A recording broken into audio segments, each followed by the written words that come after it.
Good afternoon, everyone.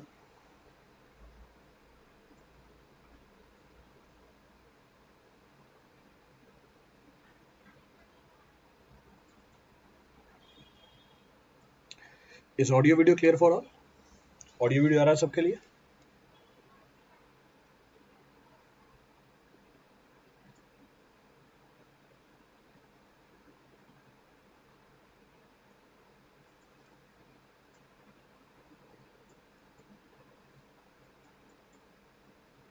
Clear है audio video? चलो clear है आज. So in the yesterday's class we have started from compaction of soil. कल की class में हमने compaction of soil को स्टार्ट कर लिया था. अब बीच में वो YouTube में कोई प्रॉब्लम आ गई थी, इसलिए वो क्लास हमें शट ऑफ करनी पड़ी. So no issues, we'll continue from that only. In fact मैंने कल कुछ डिस्कस भी नहीं किया था ज़्यादा, मैंने बस एक पेज ही लिखा था, तो उसको दोबारा रिपीट कर लेंगे हम. तो we are done with the first 3 topics of your soil. पहले 3 टॉपिक कंप्लीट कर लिए हमने सॉइल के. पहला टॉपिक था हमारा प्रॉपर्टीज ऑफ सॉइल.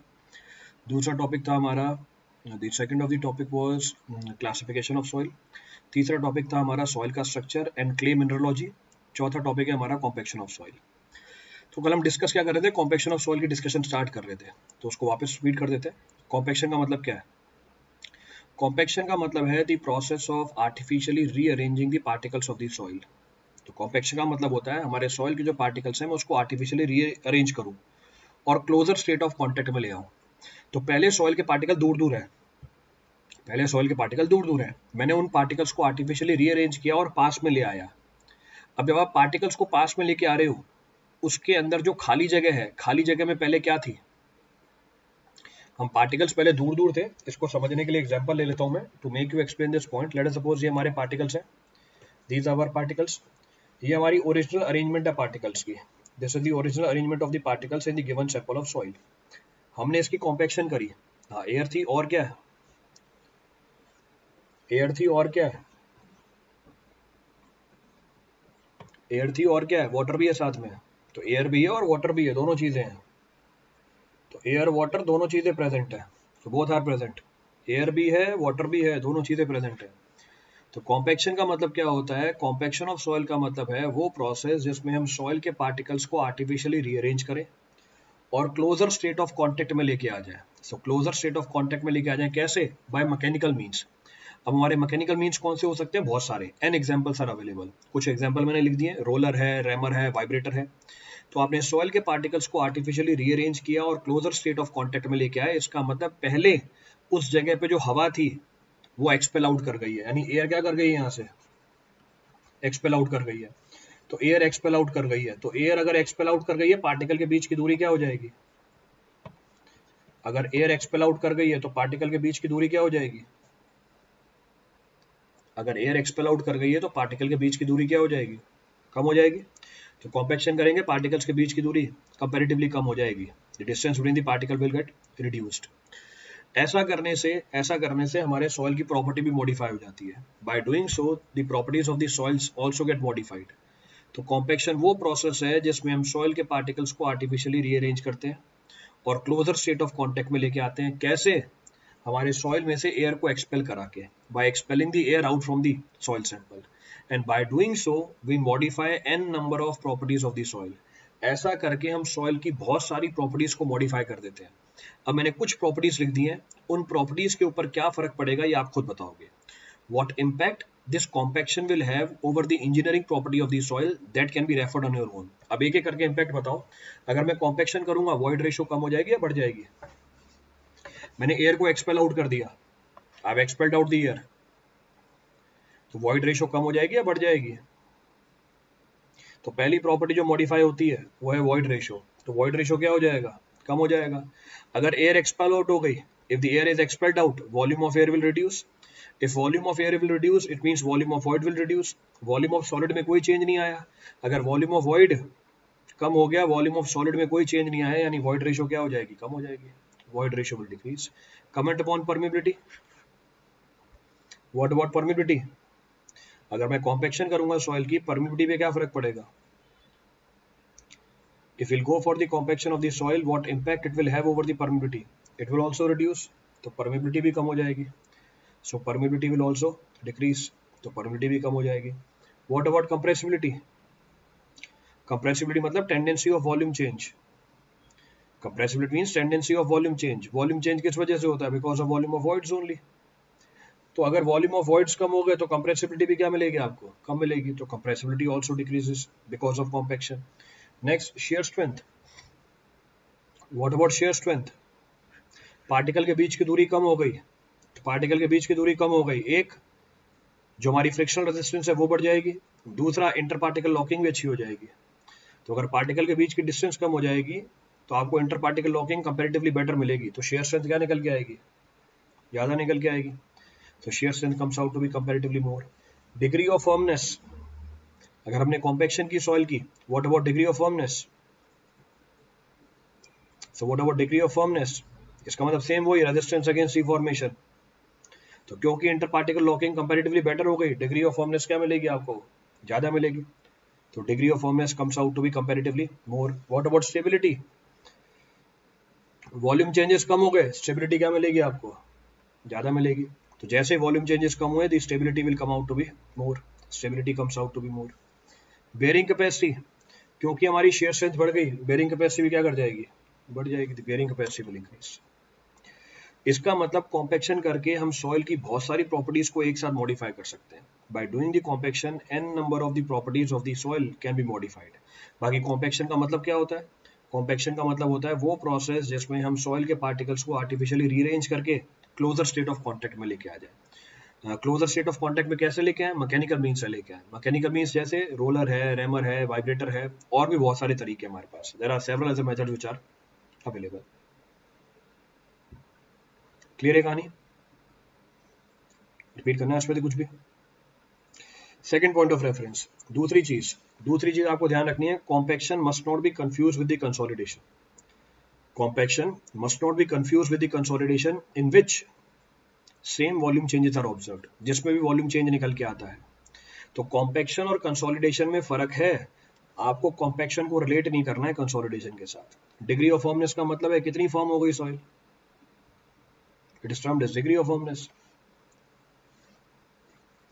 और डिग्री ऑफ फर्मनेस को हमने पीछे कंसिस्टेंसी में डिफाइन कर रखा है। आपको अलग अलग डिग्री ऑफ फर्मनेस बता रखी है, लिक्विड, फिर सॉफ्ट, फिर स्टिफ, फिर हार्ड, फिर वेरी हार्ड। ये डिग्री ऑफ फर्मनेस हमने डिस्कस की हुई है पीछे। I have discussed degree of firmness in detail. So हाँ, डिस्कशन का पॉइंट क्या था? डिस्कशन का पॉइंट ये था, compaction must not be linked with the consolidation in which also volume changes, जिसमें भी क्या होता है, वॉल्यूम डिक्रीज कर जाता है।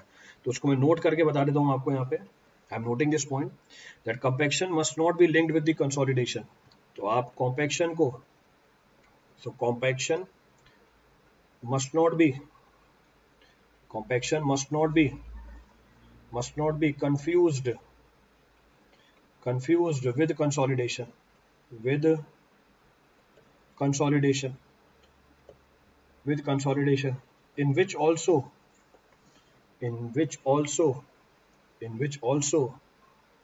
volume of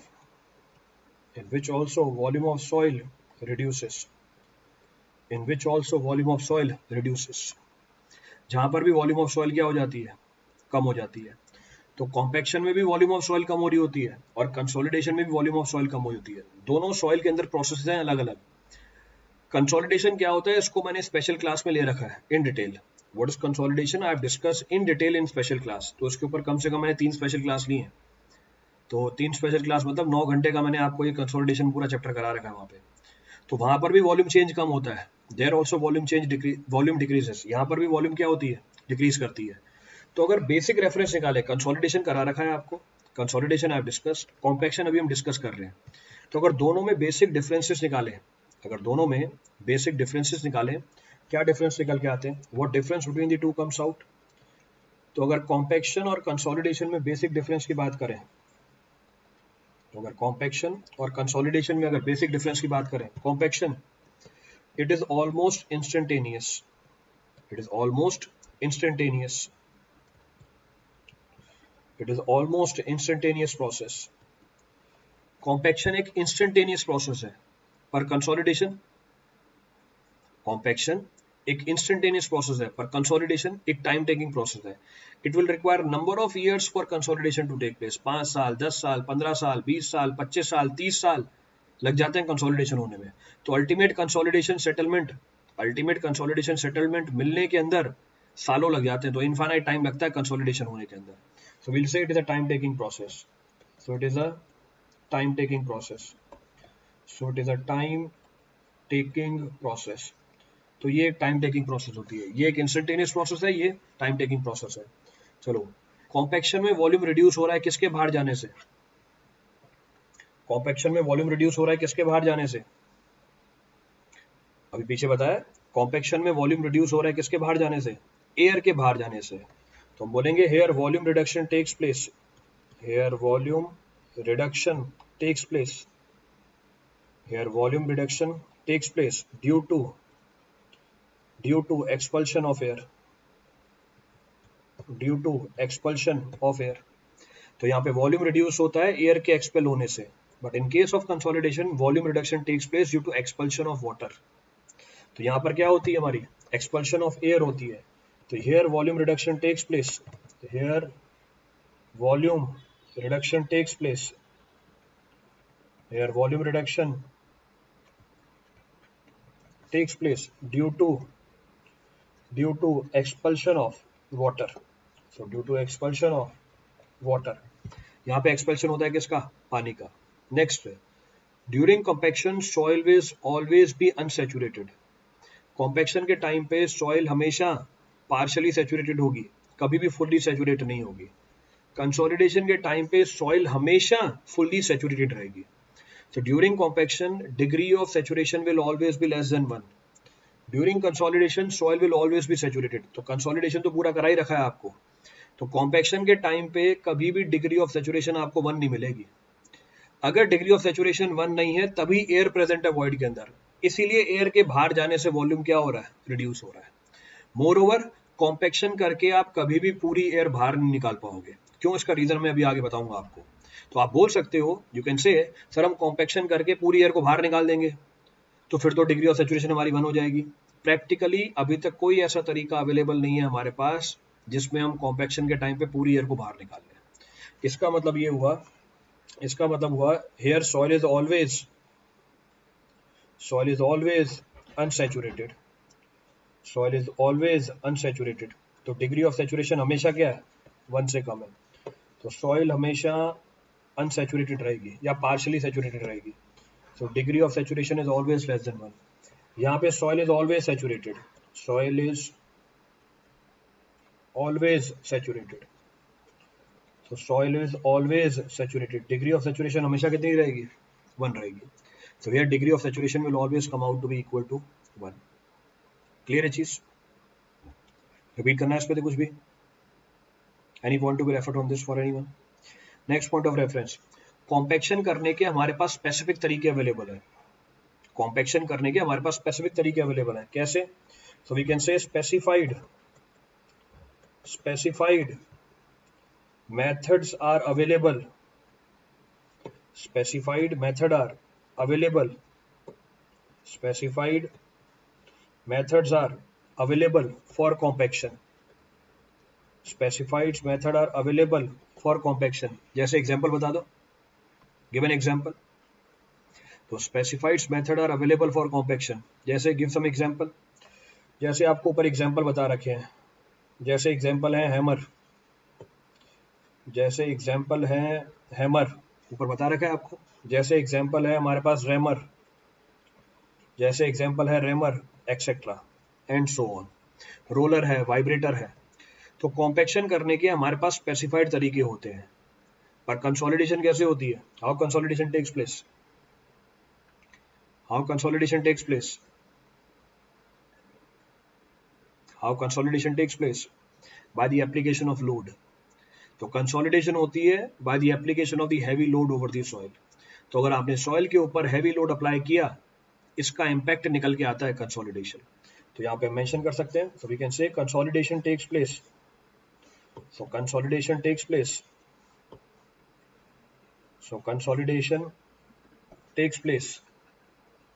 So consolidation takes place by heavy load, by heavy load, by heavy load being applied over the soil, by heavy load being applied over the soil, being applied over the soil. अगर आप soil के ऊपर क्या करो, heavy load apply कर दो। तो ये बेसिक डिफरेंसेस मैंने आपको बता दिए कॉम्पैक्शन के और कंसोलिडेशन के अंदर। तो compaction must not be confuse with the consolidation. Compaction को आपको रिलेट नहीं करना है कंसोलिडेशन के साथ, दोनों अलग अलग सॉइल के प्रोसेस हैं। Both are two different processes of the soil. अभी तक की कहानी में कोई सा पॉइंट रिपीट करना हो, any of the point to be referred up till now?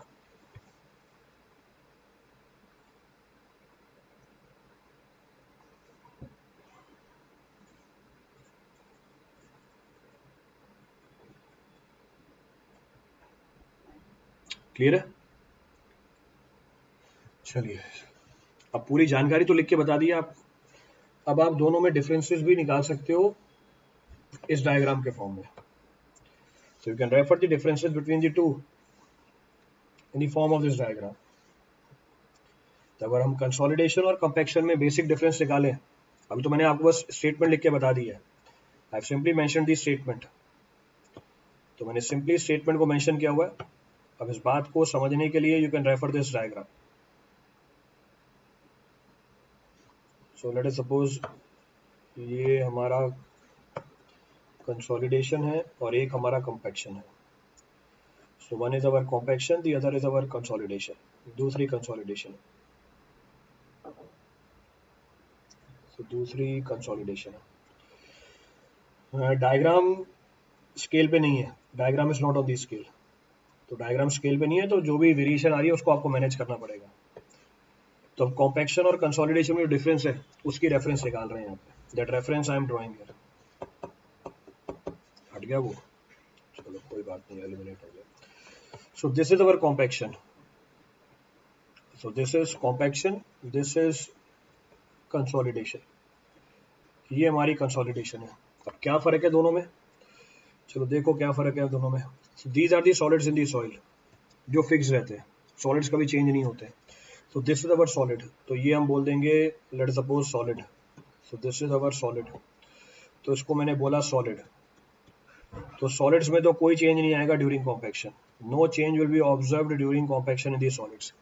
बची हुई क्या है सॉइल के अंदर रीजन, बची हुई रीजन है सॉइल के अंदर वॉइड। वॉइड में भी क्या क्या मिलेगा आपको, वॉइड भी फिल्ड है पानी से और एयर से। सो it is filled with the water and air, so filled with the water and air. तो कॉम्पैक्शन में हमने सॉइल के ऊपर क्या किया, कॉम्पैक्शन के अंदर हमने सॉइल के ऊपर क्या किया, स्पेसिफाइड तरीके यूज किए। कॉम्पैक्शन के अंदर हमने सॉइल के ऊपर स्पेसिफाइड तरीके यूज किए एयर को बाहर निकालने के लिए। कैसे, रैमर, आपने बताया रोलर, वाइब्रेटर।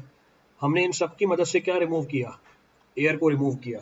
जब इन सब की मदद से एयर को रिमूव किया, तो जब इन सब की मदद से एयर को रिमूव हुआ, ये सिलेक्ट कैसे होते हैं अभी, हाउ दे आर सिलेक्टेड, कोई तरीका नहीं है इनको सिलेक्ट करने का।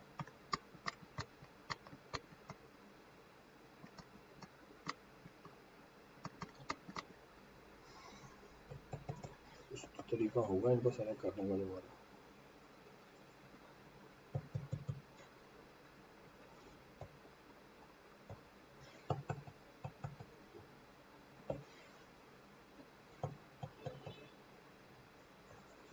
भी नहीं हो रहे,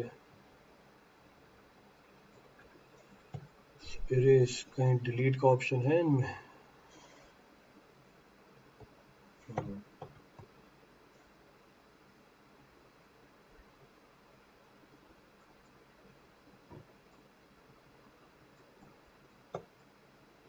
नहीं हुआ।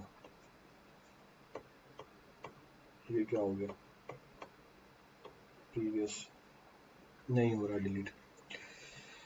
तो कोई ऑप्शन नहीं है यहाँ पे इनको हटाने का।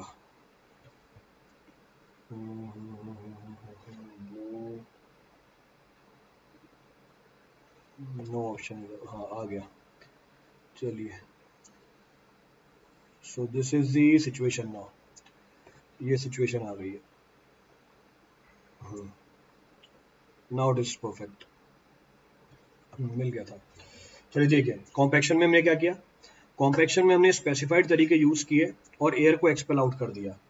कॉम्पैक्शन के बाद अगर सिचुएशन देखें सॉइल की, कॉम्पैक्शन के बाद अगर सिचुएशन देखें सॉइल के अंदर, पानी में कोई चेंज नहीं आया और सॉलिड में कोई चेंज नहीं आया, पर एयर क्या कर गई है, एक्सपेल आउट कर गई है।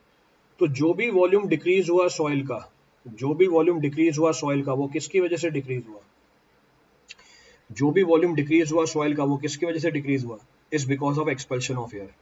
तो कॉम्पैक्शन में हमने सॉइल के पार्टिकल्स को आर्टिफिशियली रीअरेंज किया, क्लोजर स्टेट ऑफ कॉन्टेक्ट में लेके आए, एयर को एक्सपेल आउट कर दिया, वॉल्यूम कम हो गई सॉइल की। जो भी वॉल्यूम कम हुई सॉइल की वो किसकी वजह से हुई है, एयर की वजह से हुई है। कॉम्पैक्शन से पहले डिग्री ऑफ सैचुरेशन कितनी थी, कॉम्पैक्शन से पहले डिग्री ऑफ सैचुरेशन कितनी थी, लेस देन 1। कॉम्पैक्शन के बाद भी डिग्री ऑफ सैचुरेशन कितनी है, less than 1। So before compaction also degree of saturation is less than 1. After compaction also degree of saturation is less than 1. तो ये तो हमारी क्या थी, compaction थी. This was compaction. अब हम बात कर रहे हैं consolidation की. Now we'll be talking about the consolidation. अब consolidation की क्या कहानी है? Consolidation में भी same वही, solids तो वही है, solids में कोई change नहीं आएगा. There is no change in the solids. So there is no change in the solids. तो solids में कोई change नहीं है. Soil is completely saturated. Completely saturate मतलब क्या प्रेजेंट है पूरी सॉइल में, water. All the voids are filled with the water. तो सारे के सारे वॉइड्स फिल्ड है वाटर के साथ। So all the voids are filled with the water. तो सारे वॉइड्स पानी से भरे हुए हैं। फिर हमने क्या किया, हैवी लोड अप्लाई किया सॉइल के ऊपर, हैवी लोड अप्लाई किया सॉइल के ऊपर। जब हैवी लोड अप्लाई किया सॉइल के ऊपर, वाटर क्या कर गया, एक्सपेल आउट कर दिया। वाटर इज एक्सपेल्ड आउट, तो वाटर एक्सपेल आउट हुआ, वाटर एक्सपेल आउट हुआ जिसकी वजह से सॉइल का वॉल्यूम क्या हुआ, कम हुआ। तो इस केस में change in volume of soil is due to change in volume of water. So in case of consolidation, decrease in the volume of soil is due to the decrease in volume of water. Now after consolidation also, degree of saturation is equal to 1. तो consolidation से पहले भी degree of saturation 1 है, consolidation के time पे भी degree of saturation 1 है, और consolidation के बाद भी degree of saturation क्या मिलेगी, 1 मिलेगी. So this is before compaction, this is after compaction. ये compaction के बाद की कहानी है. This is after compaction. This is before consolidation. This is after consolidation. ये consolidation के बाद की कहानी है. So this is after consolidation. तो मैंने आपको डायग्राम भी बना के दिया है compaction और consolidation में डिफरेंस निकालने के लिए. I've shown the diagram also to show the relationship between compaction and consolidation. अब कोई सा ही पॉइंट रिपीट करना उसमें से. हाँ, compaction के बाद consolidation होगा. After compaction, consolidation will take place. After compaction only consolidation take place. Consolidation compaction से पहले नहीं हो सकती.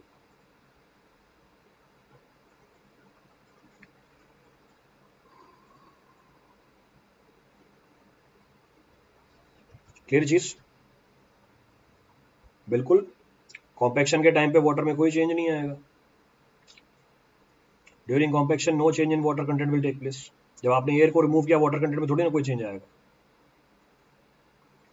बेटा कंसोलिडेशन वाइब्रेटर से नहीं होती, बताया तो है पीछे अभी, सारी चीजें खुद ही तो बता दिया. Consolidation takes place by the application of heavy load. आपने एक बिल्डिंग बना दी सॉइल के ऊपर, उस बिल्डिंग के वेट की वजह से कंसोलिडेशन स्टार्ट हो जाएगी सॉइल में. तो वाइब्रेटर थोड़ी लगाया हमने सॉइल में कंसोलिडेशन कराने के लिए. तो consolidation takes place due to the application of heavy load. Clear है? रिपीट करना है और कोई पॉइंट इसमें से, कोई सा भी स्टेप रिपीट करना हो इन दोनों में से. Any of the step to be referred from these two for anyone.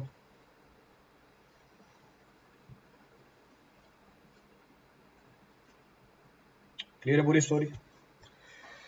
चलिए क्लियर है. अब आगे बढ़ते हैं, विल कंटिन्यू. अब बात करते हैं कॉम्पैक्शन की.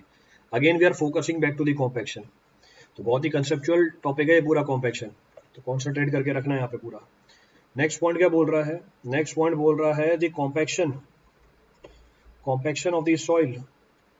The compaction of the soil is reported in terms of, the compaction of the soil is reported in terms of dry density, in terms of dry density of soil, dry density of soil, that is amount of solids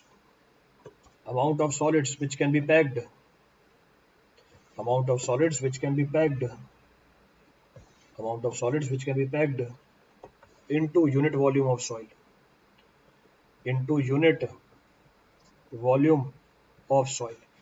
So amount of solids which can be packed into unit volume of soil. अब ये statement क्या बोल रही है, अगर मुझे soil की compaction को रिप्रेजेंट करना है या रिपोर्ट करना है, मैं किस पैरामीटर के टर्म में करूंगा? अगर मुझे सॉइल की कॉम्पैक्शन को रिप्रेजेंट करना है या रिपोर्ट करना है, I will always do it in terms of dry density of the soil. अब ड्राई डेंसिटी का मतलब क्या होता है? Dry density it means dry mass of the soil to the dry volume of the soil. तो आप dry mass to the क्या बोल सकते हो? ड्राई वॉल्यूम बोल सकते हो सॉइल का. ध्यान रखना है वॉल्यूम किसका है? सॉइल का है. It is the volume of soil. Now dry mass of soil can be written as mass of solid.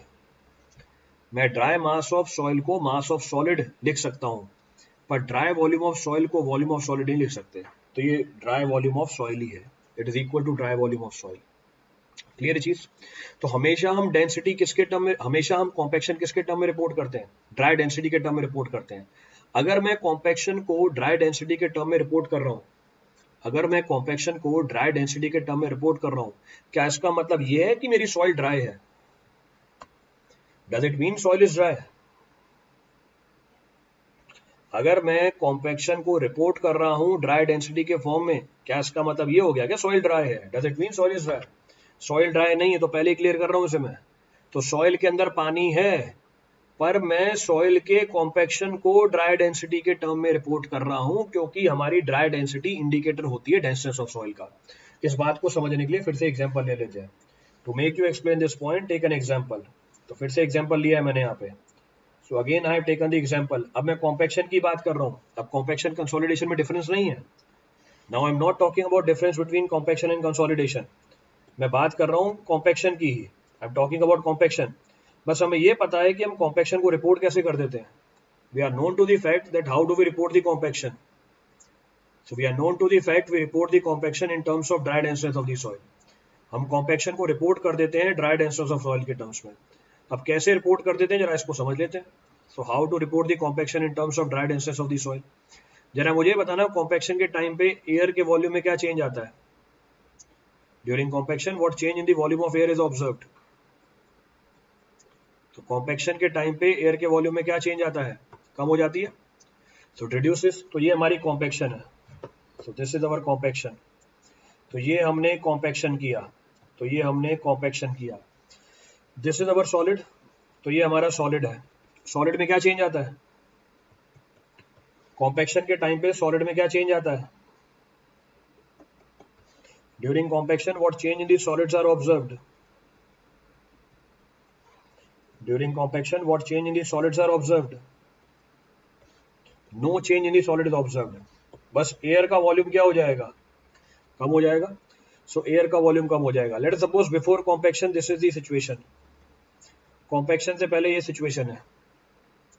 This is the situation between below और before compaction. This is dry volume of the soil. ये हमारी dry volume है soil की. So this is you can say V1 और dry volume of soil. तो इसको मैंने बोल दिया V1 और this is equal to dry volume of the soil. चलो चेक करो. अभी कॉम्पैक्शन स्टार्ट नहीं हुई. कॉम्पैक्शन स्टार्ट नहीं हुई. मैं सॉइल को रिप्रेजेंट कर सकता हूँ उसके ड्राई स्टेट के अंदर. तो ये मैंने रिप्रेजेंट करके दिखाया ड्राई स्टेट के अंदर. I have represented the soil in dry state. तो मुझे बताओ, जब कॉम्पैक्शन नहीं हुई सॉइल का वॉल्यूम ज्यादा है या कम है? जब कॉम्पैक्शन नहीं हुई सॉइल का वॉल्यूम ज्यादा है या कम है? जब कॉम्पैक्शन नहीं हुई सॉइल का वॉल्यूम ज्यादा है या कम है? जब कॉम्पैक्शन नहीं हुई सॉइल का वॉल्यूम क्या है? ज्यादा है. सॉलिड का वॉल्यूम ज्यादा है या कम है? सॉलिड का वॉल्यूम ज्यादा है या कम है? सॉलिड का वॉल्यूम ज्यादा है या कम है? What about the volume of solid? Solid का वॉल्यूम ज्यादा है या कम है? ज्यादा है. बहुत बढ़िया. सॉलिड का वॉल्यूम ज्यादा है या कम है? सॉलिड का वॉल्यूम सेम है. सॉलिड में कोई चेंज नहीं आता. तो मैंने सॉइल को उसकी ड्राई स्टेट में रिप्रेजेंट किया और उसकी ड्राई डेंसनेस बता दी. कैसे निकाली? तो उसकी ड्राई डेंसनेस कैसे निकाली? It is equal to dry mass of the soil to the original volume. तो ड्राई मास किसके बराबर होगा? मास ऑफ सॉलिड के बराबर होगा. और मैंने इसका ड्राई वॉल्यूम कंसीडर कर लिया. तो ड्राई वॉल्यूम का बिफोर कॉम्पैक्शन. ये देखो दूसरा आ गया आदित्य. अरे सॉलिड के वॉल्यूम में कोई चेंज नहीं आएगा, before compaction also, after compaction also. Compaction में एयर को एक्सपेल किया जाता है, एयर इज एक्सपेल्ड।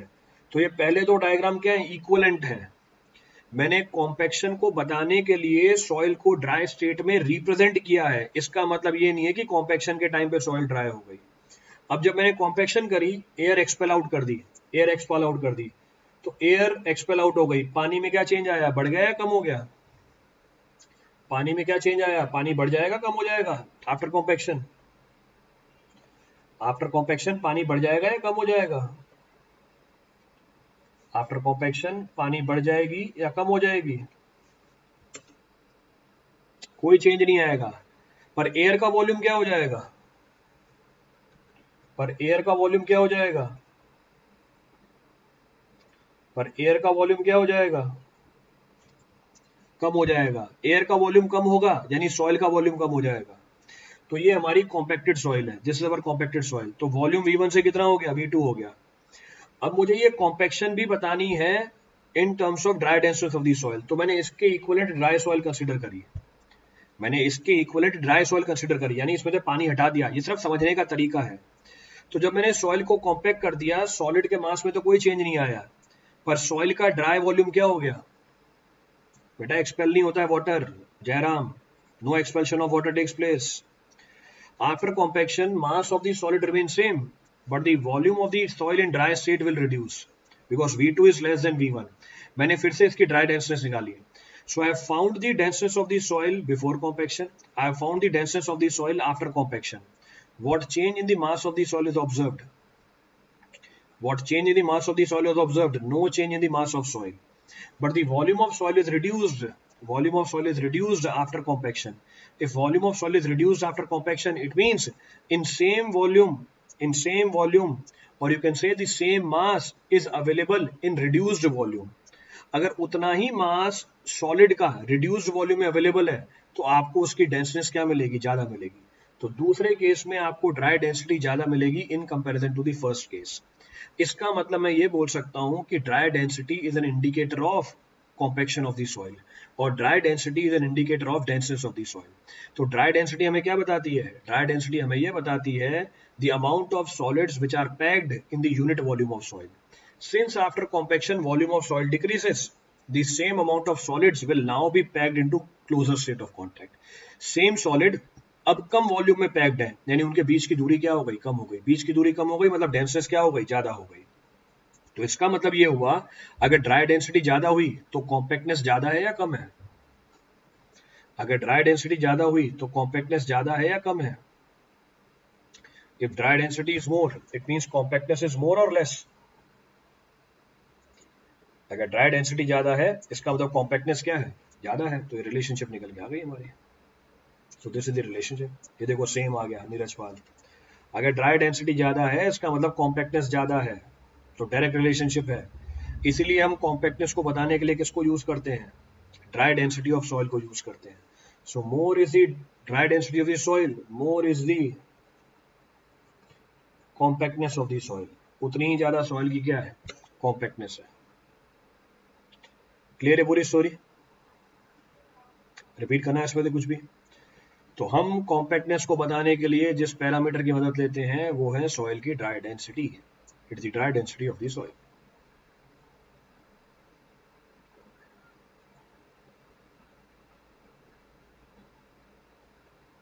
रिपीट करना है इसमें से कुछ भी अब?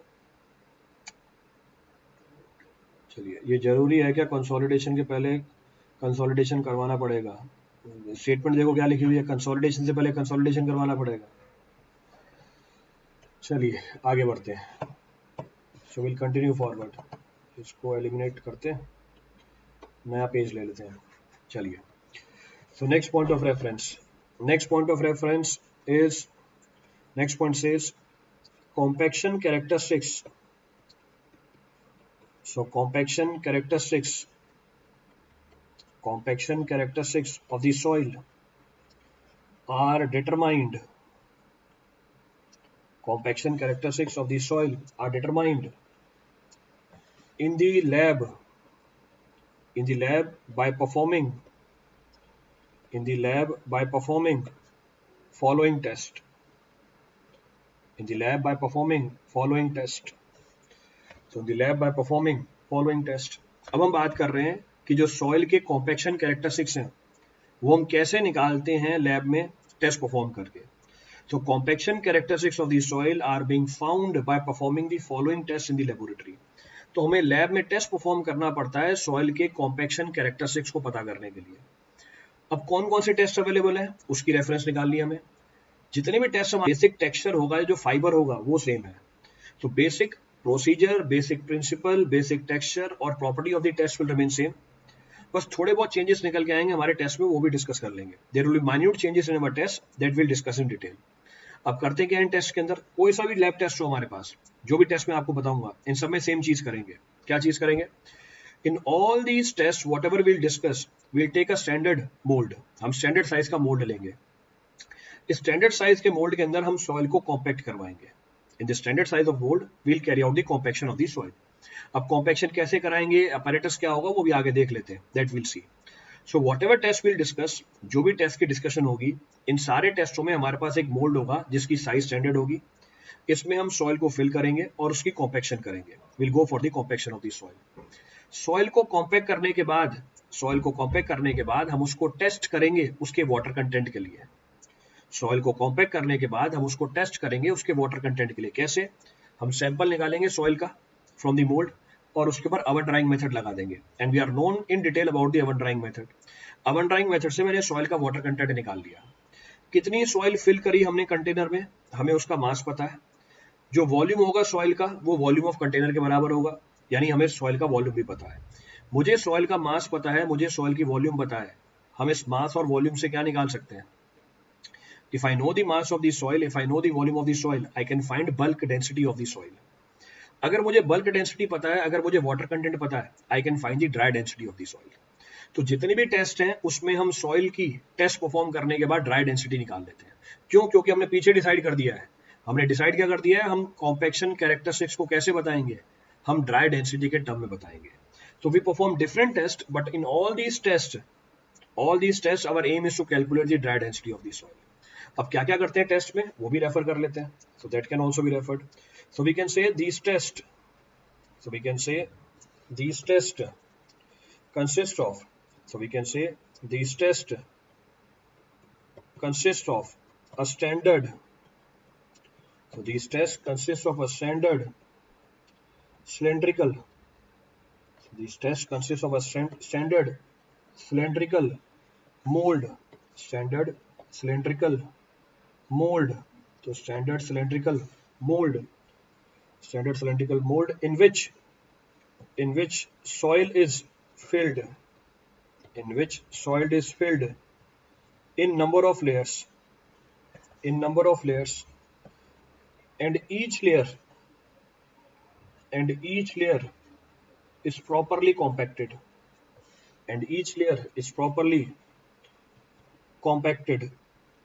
by subjecting it to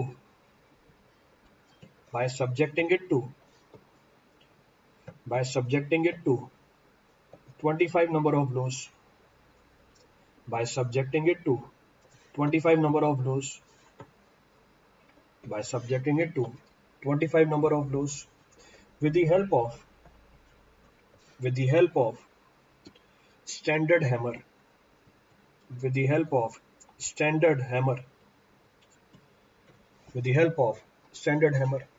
तो जो भी टेस्ट है, whatever test are available with us, इन सारे टेस्टों में हम सॉइल को फिल करते हैं स्टैंडर्ड सिलेंड्रिकल मोल्ड में इन डिफरेंट लेयर्स. हर लेयर की प्रॉपरली कॉम्पैक्शन की जाती है with the help of the standard hammer. और कैसे कॉम्पैक्शन की जाती है? By subjecting it to 25 number of blows. अब ये चीज तो हमारी फिक्स्ड है. फिर डिफरेंस क्या है हर टेस्ट के अंदर? This is fixed for every test. अब क्या क्या डिफरेंस है वो मैं आपको बता देता हूँ. That difference can be referred separately. So we can say क्या मेंशन कर सकता हूँ? We can say these are following 4 lab test being performed over the soil, हमारे पास ये 4 टेस्ट हैं सॉइल के ऊपर परफॉर्म करने के लिए. So these are the following 4 lab tests being performed over the soil. अब कौन कौन से 4 टेस्ट अवेलेबल है हमारे पास? What are the 4 tests available with us? पहला test, so first of the test, तो हम बोलेंगे compaction characteristics. तो compaction characteristics, so compaction characteristics test कौन कौन सा है हमारे पास? पहला टेस्ट है standard Proctor test. So first of the test available standard Proctor test.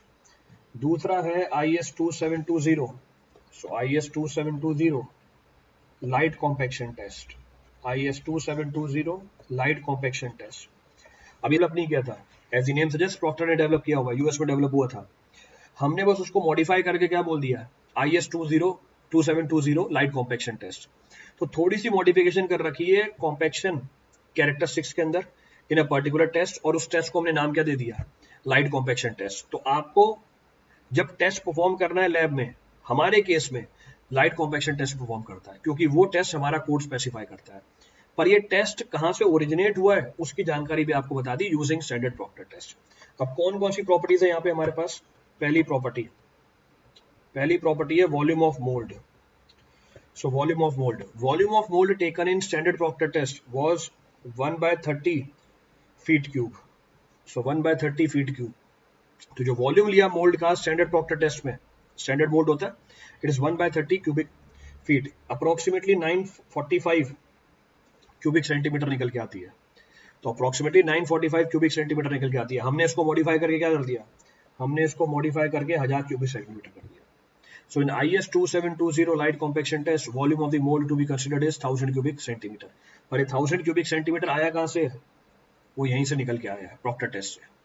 दूसरी प्रॉपर्टी क्या है हमारी? दूसरी प्रॉपर्टी है नंबर ऑफ लेयर्स. आप कितनी लेयर्स में सॉइल को फिल करोगे मोल्ड के अंदर? तो कितनी लेयर्स में सॉइल को फिल करोगे मोल्ड के अंदर? 3 लेयर में. In standard Proctor test, in light compaction test also 3 layers. इसमें तो कोई चेंज नहीं किया, देयर इज नो चेंज. फिर हर लेयर को कॉम्पैक्ट करोगे by subjecting it to number of blows. अब कितने नंबर ऑफ ब्लोस लगाएंगे? So number of blows being subjected on every layer. In Proctor test also 25, in light compaction test also 25. दोनों में 25 blow ही apply किए जाते हैं, तो इसमें भी कोई चेंज नहीं आया, देयर इज नो चेंज. अगला change, wait of hammer. So weight of hammer, जो हैमर हमने यूज किया ब्लोस को अप्लाई करने के लिए प्रॉक्टर टेस्ट में और लाइट कॉम्पैक्शन टेस्ट में, उसका वेट अलग अलग है. Weight of hammer use in standard Proctor test. So weight of the hammer use in standard Proctor test is 5.5 pound. 5.5 pound अगर कन्वर्ट करोगे केजी में, it is 2.495 KG. So it is 2.495 KG. Round off करके इसको लिख देते हैं 2.5 KG, तो round of कर दिया जाता है इसे, तो 2.5 केजी के आसपास बोल देते हैं. हम कितना यूज करते हैं? हम यूज करते हैं 2.6 केजी का. तो IS 2720 लाइट कॉम्पैक्शन टेस्ट में आप जो हैमर यूज करोगे उसका वेट कितना होगा? 2.6 केजी होगा. पर एक्चुअल में कितना लिया गया था प्रॉक्टर टेस्ट में? 5.5 पॉइंट लिया हुआ था. नेक्स्ट प्रॉपर्टी जो आपको ध्यान रखनी है, नेक्स्ट प्रॉपर्टी है हमारी height of fall of hammer. So height of fall of hammer, हम कितने हाइट से हैमर को फॉल कराएंगे? तो इसमें हैमर फ्रीली फॉल कराया जाता है 25 बार हर लेयर के ऊपर, और टोटल 3 लेयर थी. So height of fall of hammer is 12 inch. 12 inch in the case of standard Proctor test. 12 inch का मतलब है अप्रोक्सीमेटली 304.8 mm. So 304.8 mm. हम फ्री फॉल की हाइट कितनी रखते हैं? 310 mm.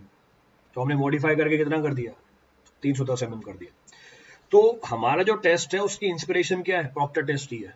The test which we have adopted is inspired from the Proctor test only. अब चाहे आप प्रॉक्टर टेस्ट करो, जो करते नहीं हम प्रैक्टिकल इंडिया में, चाहे आप लाइट कॉम्पैक्शन टेस्ट करो. तो पहला टेस्ट जो अवेलेबल है हमारे पास सॉइल के कॉम्पैक्शन कैरेक्टरिस्टिक्स को रिप्रेजेंट करने के लिए, वो है स्टैंडर्ड प्रॉक्टर टेस्ट. दूसरा टेस्ट है हमारे पास लाइट कॉम्पैक्शन टेस्ट. करते क्या टेस्ट में? एक मोल्ड उठाते हैं, उसमें सॉइल को फिल करते हैं नंबर ऑफ लेयर्स में, हर लेयर को प्रॉपर्ली कॉम्पैक्ट करते हैं 25 बार. कितने वेट होना चाहिए हैमर का वो आपको बता दिया, किस हाइट से फॉल करेगा वो आपको बता दिया. जब हमारा मोल्ड पूरा भर जाता है, इसमें हम सॉइल का मास नोट कर लेते हैं. Volume of the soil will be equal to volume of mould. इसमें से ही हम सॉइल का सैंपल निकालते हैं और वाटर कंटेंट मेजर कर लेते हैं बाय ओवन ड्राइंग मेथड. इसका मतलब हमने क्या नोट कर लिया? वाटर कंटेंट भी नोट कर लिया, बल्क डेंसिटी भी नोट कर ली. जैसे ही वाटर कंटेंट और बल्क डेंसिटी आ गई, we can calculate the dry density of the soil, हम सॉइल की ड्राई डेंसिटी को कैलकुलेट कर सकते हैं।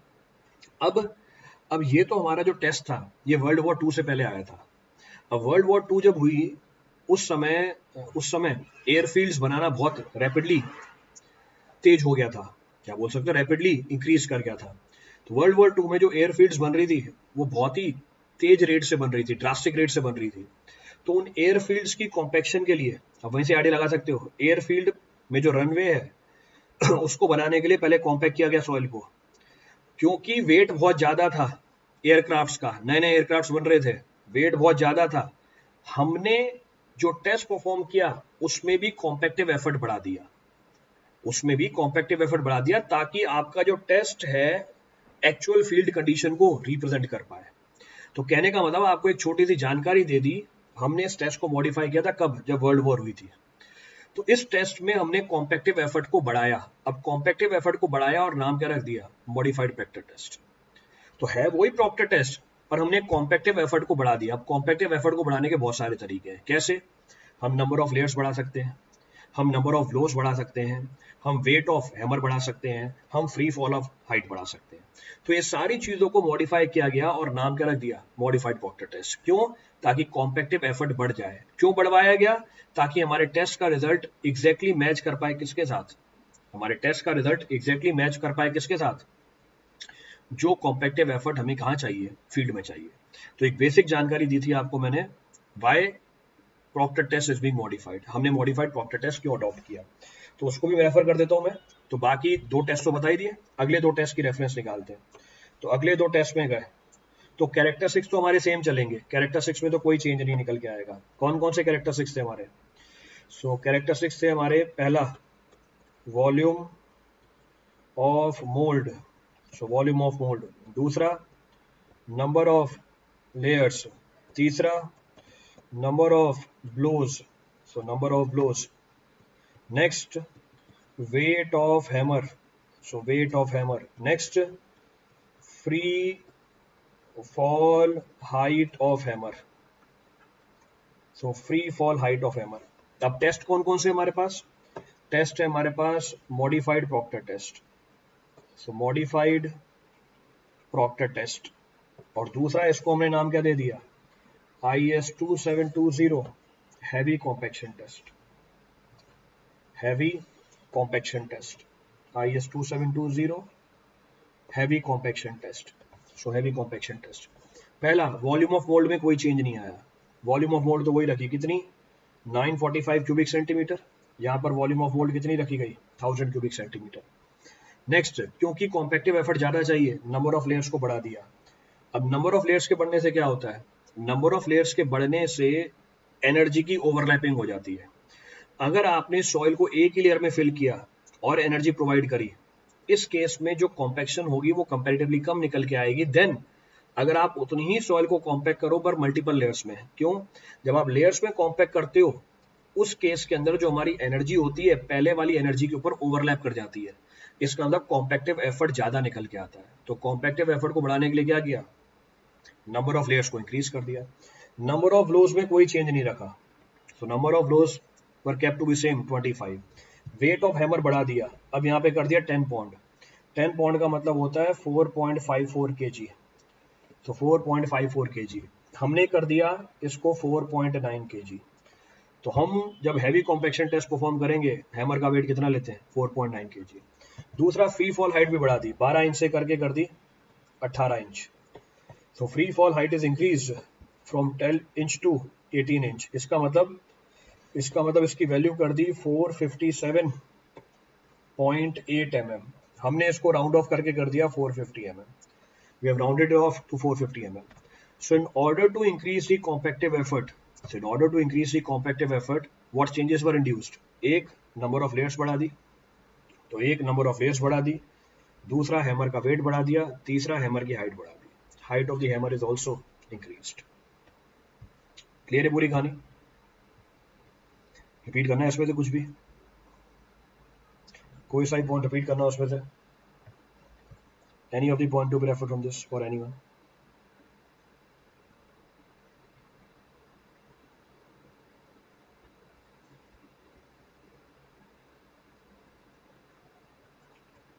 क्लियर है पूरी कहानी इसमें? अब चलिए, तो अब टेस्ट में करते क्या है, ये तो मैंने आपको टेस्ट की जानकारी दी। What do we do in the test? अब उसकी रेफरेंस निकाल लेते हैं। हम सॉइल का सैंपल लेते हैं, सॉइल के सैंपल को इनमें से किसी भी तरीके से हम टेस्ट में सब्जेक्ट कर देते हैं। जब मोल्ड पूरा भर जाता है, हम उस मोल्ड के अंदर सॉइल का मास भी नोट कर लेते हैं। दिखा भी देता हूँ मैं आपको ये। तो टेस्ट का प्रोसीजर समझा रहा हूँ पर डायग्राम के फॉर्म में दिखा देता हूँ। हमने क्या किया, हमने मोल्ड कंसीडर किया, इसकी स्टैंडर्ड वॉल्यूम है, so volume is standard, so volume of the mould. तो एम्प्टी मोल्ड उठाया, हमने इसका मास नोट कर लिया m1। फिर हमने क्या किया, इसमें सॉइल को रखा, सॉइल को रखा, कॉम्पैक्शन करी। टेस्ट कोई सा भी यूज कर सकते हो। सॉइल को रखा, कॉम्पैक्शन करी, तो सॉइल को रखा, कॉम्पैक्शन करी, मैंने 3 लेयर दिखा दिया आपको। सॉइल फिल हो गई इसके अंदर, तो सॉइल फिल हो गई, हमने इसका मास दोबारा नोट कर लिया। मास of the soil is again being noted, m2 निकल के आ गई इसके अंदर। फिर हमने क्या किया, इसमें से एक सैंपल निकाला सॉइल का, इसमें से एक सैंपल निकाला सॉइल का और इसको टेस्ट किया for water content. So tested for water content, tested for water content using oven drying method, using oven drying method। हमने इस मोल्ड में से सॉइल का एक सैंपल निकाला और उसको टेस्ट किया वाटर कंटेंट के लिए यूजिंग ओवन ड्राइंग मेथड। इसका मतलब अब मेरे पास क्या क्या जानकारी आ गई, चेक करो क्या क्या जानकारी आ गई। What the mass of soil considered, हमारा मास ऑफ सॉइल कितना हुआ, mass of soil considered m will be equal to m2 minus m1। What about the volume of soil considered, volume of soil considered will be equal to volume of mould, जो पीछे आपको बता रहा है, हमारे case में 1000 cubic centimetre. मुझे soil का मास पता है, मुझे सॉइल का वॉल्यूम पता है, क्या निकाल सकते हो, bulk density of the soil. तो बल्क डेंसिटी कितनी होगी सॉइल की, so we can calculate bulk density of the soil. So bulk density of the soil, so bulk density of the soil will be equal to mass by volume. हमने water content calculate कर ली using oven drying method, तो हम dry density निकाल सकते हैं soil की। So dry density of the soil, so dry density of the soil will be how much, dry density of the soil will be equal to bulk density upon 1 plus water content। ये हमारी dry density आ गई। इसका मतलब हमारे test में reading किसकी आ रही है, इसका मतलब हमारे टेस्ट में रीडिंग किसकी आ रही है, what reading we are observing, we are observing a reading of water content and corresponding dry density. तो ये टेस्ट तो आपने एक बार परफॉर्म किया किसी एक पर्टिकुलर वाटर कंटेंट पे। जब टेस्ट पूरा हो गया, सॉइल को बाहर निकाला, इसमें दोबारा पानी मिलाया, दोबारा ये टेस्ट परफॉर्म किया, दोबारा टेस्ट परफॉर्म किया, दोबारा आपको वाटर कंटेंट मिला, दोबारा आपको वाटर कंटेंट मिला, दोबारा आपको क्या मिली, ड्राई डेंसिटी मिली। इसका मतलब ये हुआ इस टेस्ट की जो रिजल्ट है वो क्या है हमारे पास, number of water content and their corresponding what, dry density. तो इस टेस्ट को हम बार बार रिपीट करते जाएंगे अलग अलग वाटर कंटेंट पे और उसके करस्पॉन्डिंग क्या निकालते जाएंगे, ड्राई डेंसिटी निकालते जाएंगे। Corresponding to that will calculate the dry density of the soil. तो इसका मतलब इस टेस्ट का रिजल्ट निकल के आता है water content and corresponding dry density. कोई सा ही पॉइंट रिपीट करना हो अभी तक इस पूरी कहानी में, any of the point to be referred from this entire story. तो चारों में से कोई सा भी टेस्ट परफॉर्म करो, आपको टेस्ट के रिजल्ट में क्या मिलेगा, एक पर्टिकुलर वाटर कंटेंट मिलेगा और उसके करस्पॉन्डिंग ड्राई डेंसिटी मिलेगी।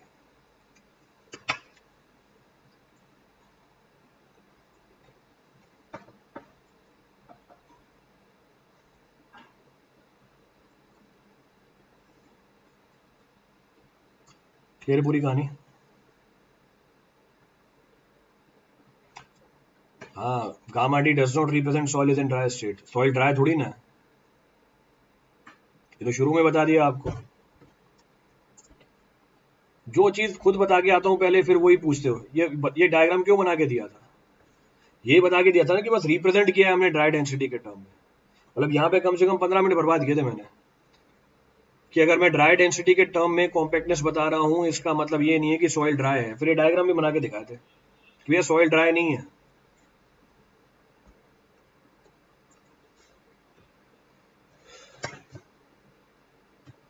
क्लियर है पूरी स्टोरी? चलिए बाकी फिर कल करते हैं, रेस्ट विल डिस्कस टुमारो, बाकी कल करते हैं। So rest of the discussion will be done tomorrow, बाकी फिर कल कंटिन्यू करते हैं। शेड्यूल मैं ग्रुप पे शेयर कर दूंगा। I'll schedule the I'll share the schedule on the group.